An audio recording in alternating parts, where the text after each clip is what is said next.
Yes, good morning everyone. Once again, I welcome you back to my YouTube channel. In the previous video, we were talking about the general overview of different conditions. I highlighted for you different conditions that we'll be talking about, how they come about, the causes, how we can prevent them, how do you know that you have that condition, the diagnosis and treatment. Today's video, I'll be taking you through one condition which is very common, rampant, and killing so many children, adults and the rest. It is called malaria. Malaria is one of the conditions that is prevailing in the world these days. It's because very few people are getting information about it, or people are not knowing how we can prevent them or how we can go about them. I know very many researchers have done, people have read books, people have done so many things, but this one I just want to teach someone who's there in the village, someone who doesn't have access to so many information that is trending in the internet, or someone is not too exposed on how we can get the information. Malaria is one of the conditions that is affecting so many people. It is majorly caused by parasites. There are so many parasites that they are bringing, but we have only one species of parasite that is bringing malaria. Most is called Plasmodium falciparum, but we also have so many parasites. Malaria is majorly caused by the bite by infected female anopheles mosquito. Majorly is supposed to be infected because, in other words, if only biting was bringing malaria, it means almost everyone was supposed to be having malaria. But it's because if the mosquito is infected and it gives or it bites someone, it's going to easily give you malaria.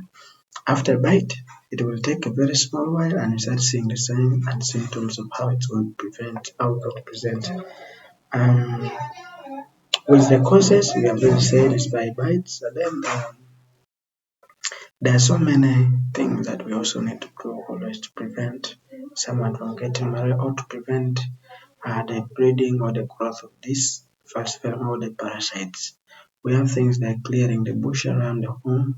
Should always make sure that the place around the home is cleared. The unrunning water should always be removed away from the nearby place. Putting under or sleeping under mosquito net. Sometimes you give the preventive measures to make sure it prevents someone from getting malaria and the rest. Then how do I know that I have malaria? In most cases, it can present like really you have malaria, but the only way to know that you really have malaria is to go for a test. You can do rapid tests and you analyze well whether the parasite is there or the parasite is not there. But just seeing the sign and symptoms, someone will have chills, someone will have fever, yellow eyes, general body weakness, and the rest. And then in treatment of malaria, you realize that there are so many classes of drugs that we use for treating malaria. That one, if you go to the hospital, they are always prescribed for you. Avoid self-medication. That we are going to be looking at in the next video. Because it is not good. Sometimes you may feel like it's malaria when it's not.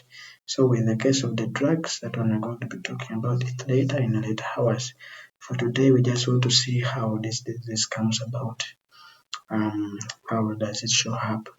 How does someone diagnose and how you can make a proper treatment for it other than just going and saying, give me a drug for malaria when you have not yet shown that it's malaria. So it is always advisable once you have such a sign and symptom, you're supposed to seek for medical help, you're supposed to go for a test so that you confirm that you have the malaria or you don't have, because sometimes you may swallow the drug when you don't have the malaria. So for today's video, I want to end there. Thank you very much. Have a blessed day.